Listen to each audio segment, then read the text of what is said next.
ABC Listen. Podcasts, radio, news, music and more.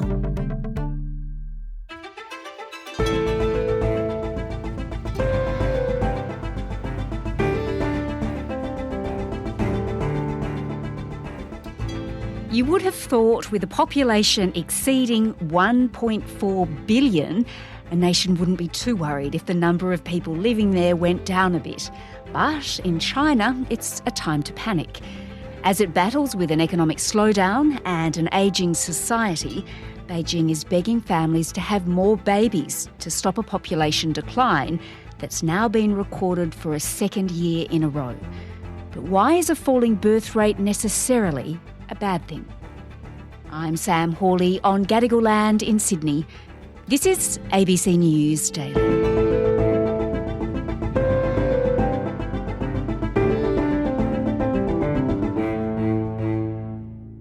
My name is Stuart Gietel-Basten and I am a Professor of Social Science and Public Policy at the Hong Kong University of Science and Technology. Stuart, a big factor in China's shrinking population is, of course, there isn't enough babies being born. But up until a few years ago, of course, it was government policy that there couldn't be too many babies born under the one-child policy, wasn't there? Yeah, that's right. And it's quite, for those of us who've worked on China for a few years, it feels kind of remarkable that we've seen this complete turnaround. The often harsh autocratic rule has allowed the government to control growth and impose policies like the one-child rule introduced in 1979. If couples have more than one child, they miss out on government and welfare programs. From restricting the number of children that you can have, and of course there are still restrictions in place, over to encouraging the number of children that you should have or you could have. China's government has announced it's scrapping a policy limiting couples to 2 children and will now allow them to have 3. The one-child policy was ended in 2015. It was always a bit hard, I guess, in the West for us to fathom that a government could tell you how many children you were allowed to have. So what are the rules now in China? Well, so now we have a national 3-child policy. Everyone is allowed to have 3 children and very often is encouraged to have 3 children. But the reality is, of course, is that the number of people with 3 kids is actually pretty low, and the aspirations or the ideals to have 3 kids is also pretty low as well. And that's not just in the cities, but also in the countryside. Actually, it just reminds me, not quite the same, but our Treasurer, Peter Costello, some time ago in the early 2000s, was really urging everyone to have 3 babies. For each baby, you'd get money.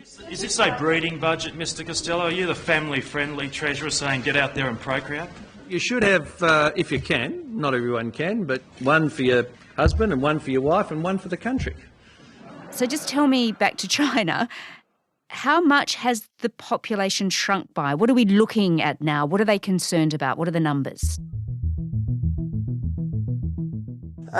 In the grand scheme of things, it's not a lot. We're talking of a population of 1.3, 1.4 billion or whatever it is, and declines of like 1 million or 2 million or a small number. But it's more psychological, I think. Firstly, to say, well, we've ended this era of growth, of everything growing rapidly, whether it's population, whether it's the economy, right? That has come to an end and we are stagnating now and ageing very rapidly, which I think is a bigger issue necessarily than population decline. But then, of course, the longer we go on into the future, if you see a very low fertility rate for a very long time with very little or negligible rates of immigration, then, your population is going to shrink. And it's going to shrink a lot. And it's particularly going to shrink at the younger ages. And so that, I think, is where the fear or the panic about China and the Chinese economy, and of course its place in the world, comes from when we're looking over the next 50 years or so. So apart from that sort of fear of not being the largest nation in the world, the psychological effect of all of this, what are the actual then consequences for the economy in China of this? And then, of course, what's the flow-on effect for the rest of the world? If you've got an economy which is based on relatively cheap labour, on intensive manufacturing and construction and infrastructure development, then obviously that requires a lot of people, and particularly at younger ages. On the other hand, if you also have got a society where those younger people work in high labour-intensive jobs, have to pay a lot of tax in order to pay for pensions and for health and welfare systems in older age, then that becomes a big challenge. So if you carry on in that path, when your demographic circumstances are changing, but you keep on having high labour-intensive, cheap labour and very large redistribution of tax and income, obviously it's going to come unstuck.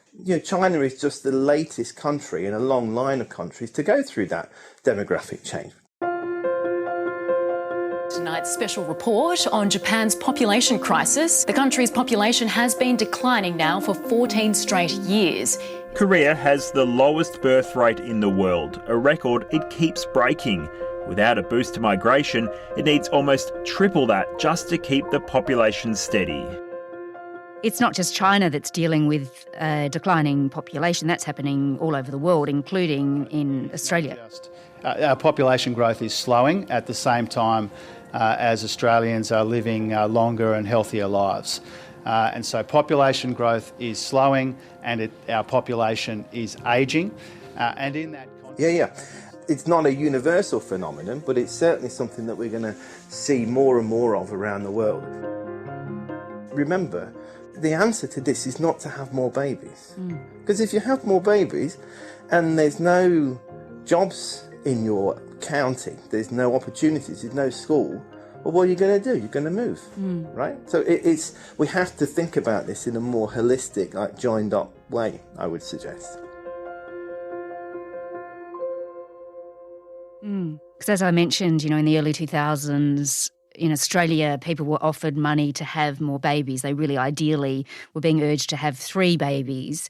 In China now, the government's also offering cash incentives and tax deductions to try and encourage people to have more children. But from what you're saying, that's not really a good approach. And actually, from the Australian example at least, it doesn't actually work. There's very, very few examples from around the world where policies that are designed to increase the fertility rates actually work. Because what they tend to do is they change when people have children, not the total number, right? And of course, the other reason why these policies don't work in the long run is that having children is about much more than money. It's about the cost to your career, right? And particularly if you're a woman, it's very easy for me as a man to say this, because the primary cost of childbearing around the world on career development is on the shoulders of women. And that when you actually cost that out, then it becomes extremely expensive. But having said that, just to go back to the Australian case, supporting people who are going to have children is a good thing. Right? That's not to say, I'm not saying that we shouldn't give families money, but we shouldn't be blaming them for not having enough children and using, frankly, women's wombs as a means to fix a pension system. Yes. That's crazy. That doesn't make sense. I think our fertility rate is something like 1.7, so well below the 3 that they were after in the early 2000s. So it seems like we've now realised that's not going to change very quickly, so we've turned to migration to boost our population instead. So our population is growing quite rapidly because of migration. We now have something like 27 million people in the country. Is that a sustainable option for governments to create population growth, is just to use migration? Well, there's no doubt migration is always the quickest and most effective way to grow a population and to change the age structure of a population. But the first thing we forget is that migrants also get old. And unless you're a country like somewhere in the Middle East, where you basically say to migrants, you're never going to settle here permanently. As soon as you lose a job or you're not employed anymore, you've got to go home. Well, most countries are not like that, right? So it only postpones this ageing, the impact on the age structure. But then also the second thing, more broadly, is to say, well, why do we need the population to grow so rapidly?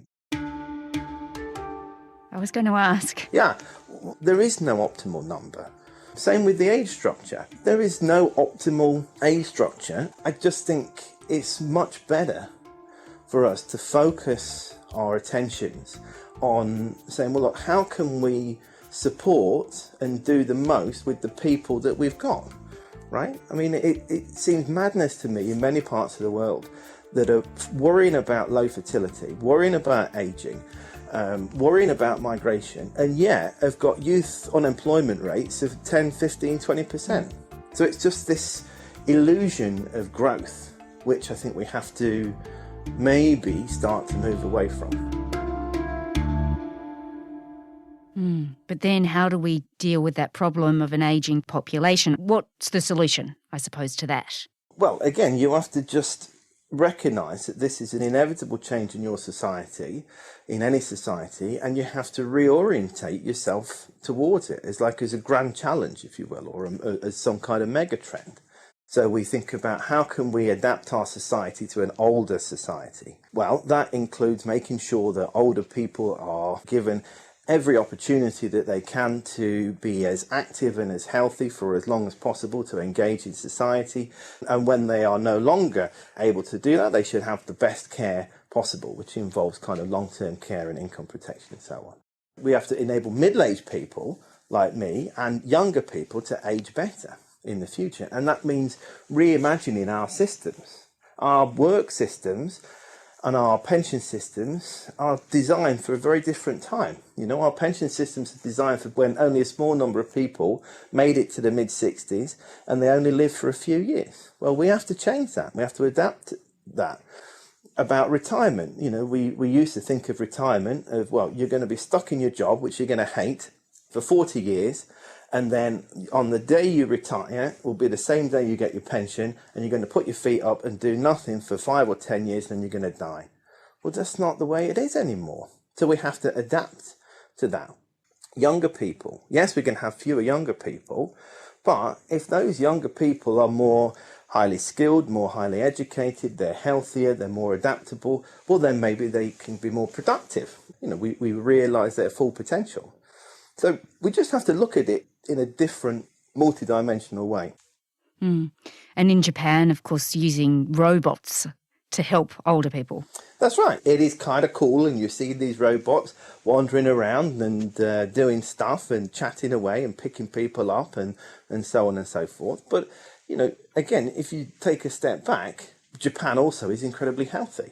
You know, people are living for a long time because in older age and across the life course, there is an emphasis on diet and health and exercise and so on. The solution is not going to only be through kind of cool robots with big smiles that are going to fix things, and although there is a role for that, but it's going to be about ensuring that we all live better for longer.